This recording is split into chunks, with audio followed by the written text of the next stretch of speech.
please present the next speaker. Our next speaker is Mrs. Cynthia Akiotu. Mrs. Cynthia is a cybersecurity leader and a data scientist who passionately advocates for digital transformation. With a master's degree in financial technology and bachelor's degree in computer science, she holds multiple professional certificates demonstrating her commitment to continuous learning and industry excellence. Cynthia has several years of impactful experience spearheading innovative cybersecurity and data governance projects. She notably co-authored the influential chapter utilizing AI and machine learning for regulatory compliance in financial institutions, reinforcing her reputation as an authority, bridging technology, regulation, and ethical best practices. Cynthia consistently drives insightful conversations around digital transformation, ethical AI deployment, cybersecurity, governance, and global data protection standards, inspiring change across diverse professional communities. Please join me in welcoming our keynote speaker, Mrs. Cynthia Akiotu.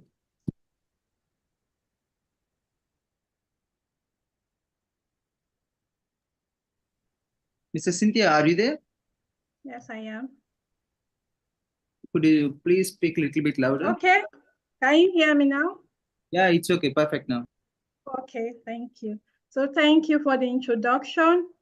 I would like to start with saying that we gave AI a seat in cybersecurity without defining the rules. So I'm glad to be here to be presenting the use of AI and cybersecurity. Where do we draw the line? So as Kiran has introduced me, I'm Cynthia Akiotu, a cybersecurity specialist as well as a data scientist. So I'll also ask a question. With the age of AI, how many of us haven't used AI? I don't think there's anybody in any way that has not used AI. It could be through generative AI, maybe ChatGPT, Microsoft Copilot. Even in our homes now, we have Internet of Things. For example, you can even speak to your television, you can speak to your phone. Let's take, for example, when we call Alexa, what's the time? So we are all interacting with AI directly or indirectly. Even those who are not technologically inclined sometimes have contact with AI. So I'm going to start by saying that I'm not going to bore you with too many technical jargons. So just stay with me on this presentation.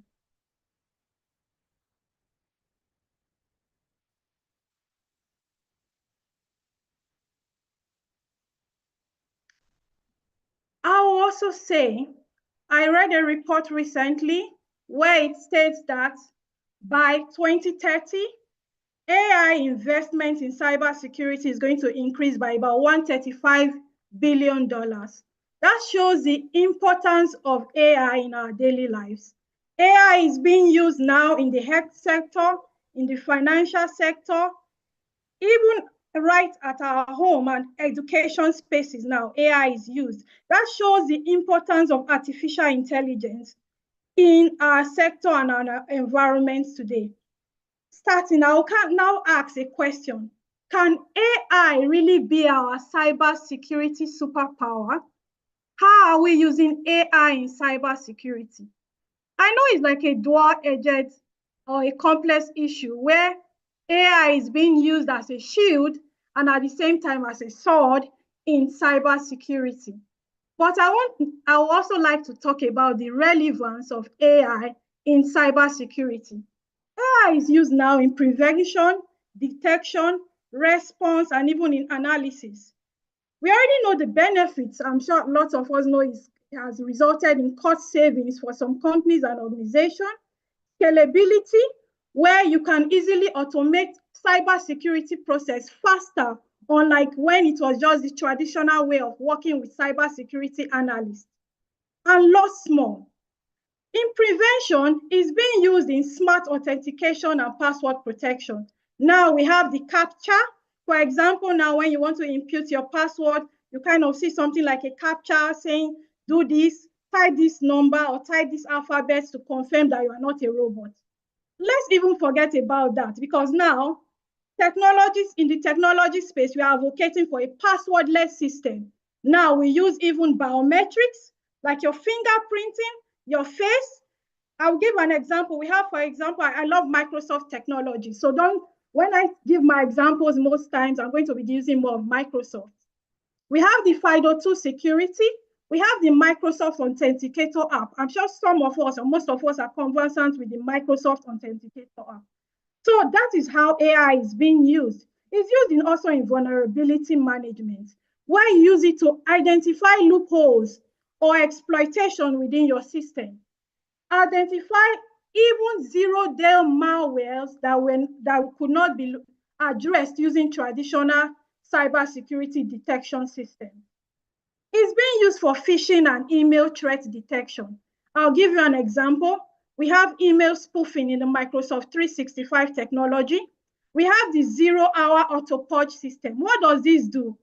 For example, when a phishing message is sent to your email, the zero-hour auto-purge indicates or detects that email that it contains anything malicious and quickly retrieves that content before it spreads to the system or before the receiver of the email clicks on that link. That is to show you how fast and how AI is revolutionizing cybersecurity.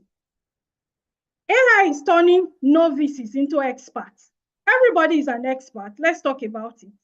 Even now, AI is even like a doctor. For example, some people, once you have something, you're experiencing something, you type it on AI and AI is already advising you. We have conversations with AI now in our daily life. Sometimes it's like our friend. So it's also making cybersecurity easier. Before, maybe you may need to learn lots of languages, maybe the coastal query language, KQL, Java, and all. But now with AI incorporated into cybersecurity, you may not likely have to know the details or the integrities of these languages, but you can still practice as a cybersecurity specialist. It is used in threat hunting. We have the Microsoft Defender for endpoints. These are tools I use in threat hunting. We have the Microsoft Purview being used for data loss prevention. All these are incorporating AI. Even now with AI, before you sign into your system, maybe it can verify you based on your identity, your location, using different signals. That is how you can see the relevance of AI in cybersecurity. It also checks when you want to log in, is this device from the actual location or not? It's used in behavioral analytics to see where the location of this person, is this the location where this person normally signs in normally? If not, it notices an abnormal fluctuation and flags that signing. Lots more, if I continue talking about the superpower, like I call it, of AI in cybersecurity, I think the list is endless. So I'll take you to the next slide. The dark side, AI as a cyber threat. We've gone around the news, you see lots of information now on AI, the beauty of AI. And you also see the bad side of AI being in when it is used as a cyber threat. Before I start giving you scenarios, let me make it simpler so you might not look at my slide as a technical jargon. I want to help you understand the meaning of deepfake, what it means to have deepfakes, for example. Deepfakes basically is eroding our digital trust. What is deepfake? Deepfake is when either your audio or videos are being manipulated using AI to convince someone. The audio or video can look like a friend or even a CEO of your company just to convince you to do something. That is what it looks like. Large language model poisoning. What does it mean? For example, now we know that data is being used to train all these models. Let's take, for example, ChatGPT. Imagine if malicious data on misinformation is being misinformed data are being used to train these models like ChatGPT. Let's take it to the layman's side. I am a teacher, I teach, and then I give students fake textbook telling them 2 + 2 is equals to 5. That student is so confident and he goes everywhere saying 2 + 2 is equals to 5 because he learned that. That is what large language model poisoning is about. Then let's talk about AI-assisted malware generation. I would like to break it down. Some people will call it, I'll call it polymorphic malware. What is a polymorphic malware? A polymorphic malware is where the malware is in the system and it keeps changing its structure so that it is not detected by traditional security detection systems that normally detect malware. I want to put it in another real life analogy. Imagine there's a criminal.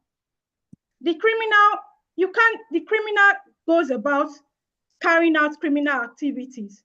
He disguises his face. Today he's looking like a female. Tomorrow he's looking like a male. Next tomorrow he's probably looking like an animal. Let me use that. It becomes difficult to detect that criminal and say, oh, this is the person, this is the particular person. That is what AI-assisted malware generation is all about.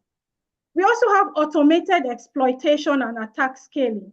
This is where your system is being exploited.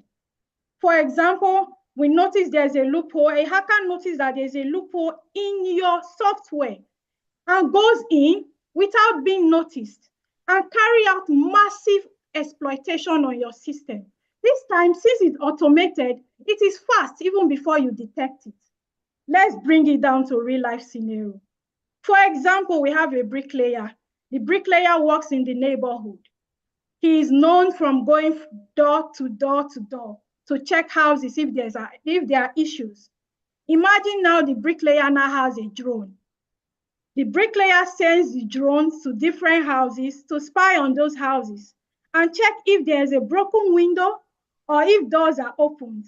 And when he notices those loopholes, the bricklayer goes in and maybe steal. That is what automated exploitation and attack scaling is all about. Let's bring it down to scenarios. I'll drag it down. I don't know if you or anybody ever knew or heard about an Arab company. In 2024, there was a deepfake attack where an employee was tricked and he had to send about $25 million to an account, only to find out that it was deepfake, thinking that it was his own fellow employee. That is what it is. I'll bring it now to UK as well. Currently, we have complaints of people using HMRC, prompting you that you've evaded tax, and whereas that's a lie. When you see that, you start divulging your personal information, PII, and then they gain access to your system or gain access to your data and even put you in panic mode. So these are the several scenarios of the dark side of AI. There's also a report that states that about 82% of phishing attacks now is due to artificial intelligence. About 82% of phishing attacks was orchestrated by AI. And within September 2024 and February 2025, it increased to about 17.3%.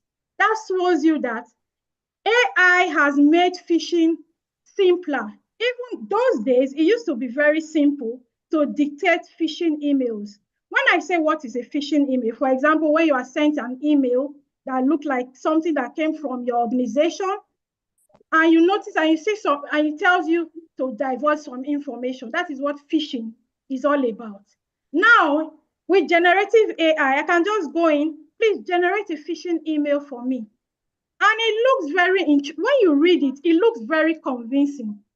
Before, when I was doing cybersecurity, you hear, when you see a phishing email, you check for typos and all. But now you don't even see typos. So it becomes so convincing. I have now, can AI ever be truly trusted with cybersecurity? That is a question.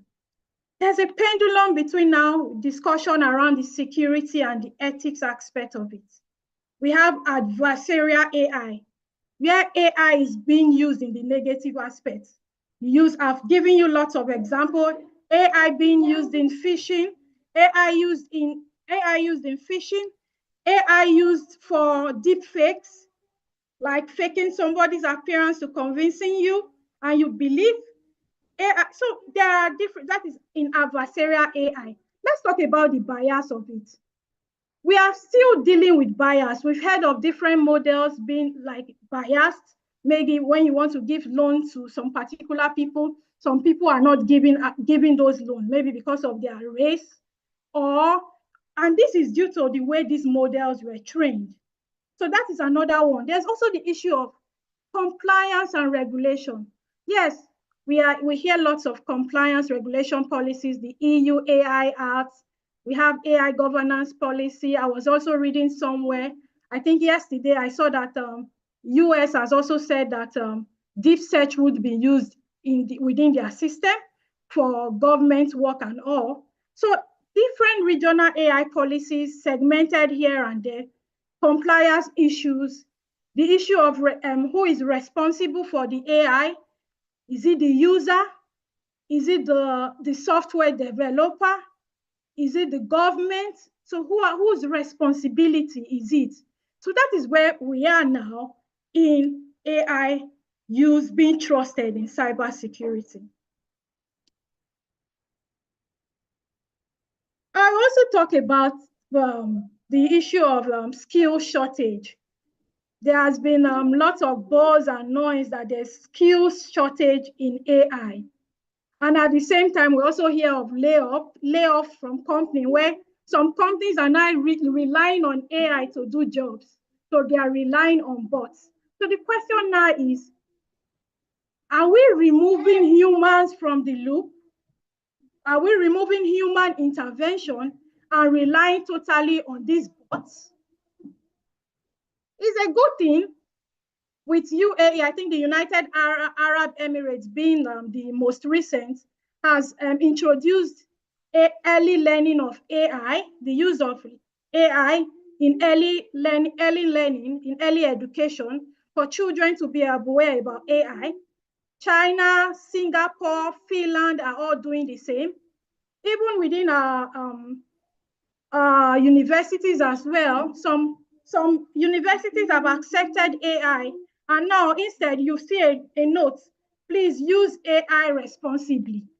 They know that everybody is using AI to make things faster and seamless.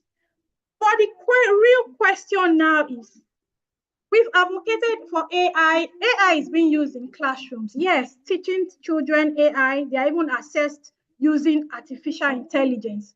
Are we also teaching kids how to protect themselves in this AI-powered world?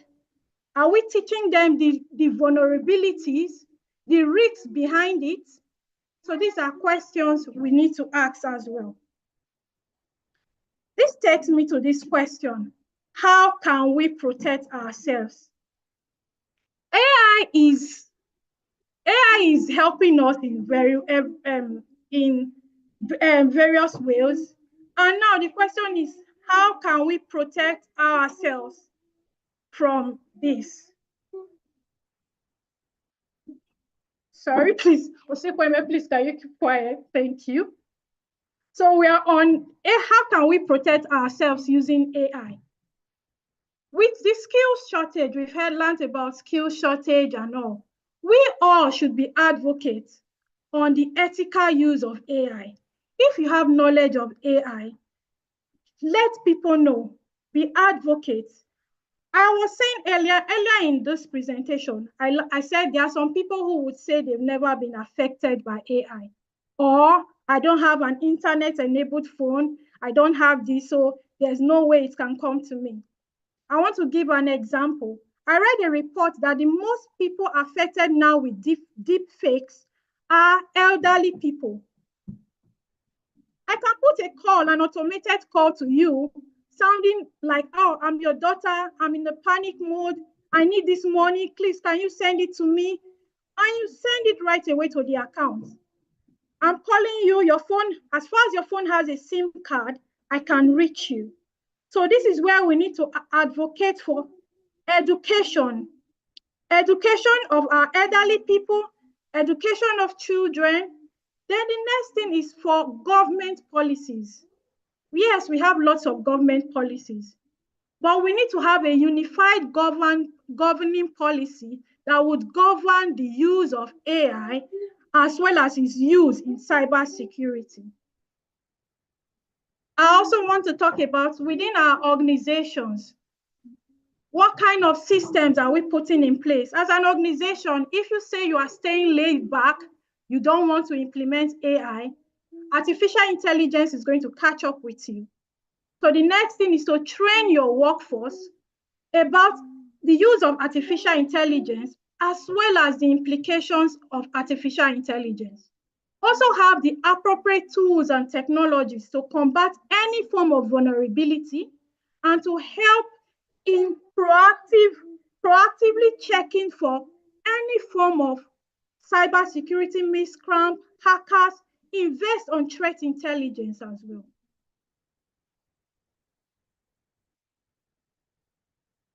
So where do we draw the line? That is my question. I'm asking you just have a little thought. Where do we draw the line? Here I'm saying there should be investment in AI, investment in AI and cybersecurity related researches. This will help us in a way to be able to have a deep understanding on the implication of AI and what it has in cybersecurity. Another thing is collaboration. We hear of, oh, Microsoft technology has implemented responsible AI practices. Google has implemented their own responsible AI practices. But we need collaborations between public and private. We need private and public partnership. In that way, we will have a form of unified AI governing policy. We need different countries coming together. Sometimes I see it as a competition. What we are facing now is, you see this country implements AI in the curriculum. The next week, the other country brings out its own policy. I'm implementing AI in my own curriculum. I don't see it, sometimes I see it like, oh, let's not be left behind. Let's just follow suit and be among one of the top people doing this. But are we also having a thought of how to make it as a unified system? The next thing I will also talk about is enforcing these government policies. We should have proper government policies in place. Then the next one I call is ethical framework. We need an ethical AI framework. Why I call it an ethical AI framework, that will help us to test the use of AI in a controlled environment. We can have ethical AI red team members who will investigate the use of this AI in a controlled environment before it's being deployed to the outside world. So I will also say this as a call of where do we draw the line? This is what we should not accept. Autonomous AIs making decisions for us without proper accountability. Black box systems. We have black box systems. We just believe, oh, it's AI. How do you know? How do we trust these systems? What information are they riding on? Like I gave you an example of the large language model poisoning. We have lots of weaponized AI left unchallenged due to no policy. I won't say due to no policy. I will say because of lack of unified policy. What we must demand, we need human oversight. Companies now laying off people are now saying, oh, I have a cybersecurity tool or an AI cybersecurity tool that can do this. Let's cut down staff. I feel that's not the right way. We still need humans in the loop for check. To see these oversights and loophole, we need AI transparency, transparent use of AI, and a shared global standard. The next I would like to say is that the danger isn't that AI has crossed the line, is that we never defined one. So with this, I would like to say, with what I have said, what questions do you have? What are your thoughts? What are your suggestions? So I put this to you. Thank you. Thank you, Cynthia, for most enlightening presentation. Any questions, please?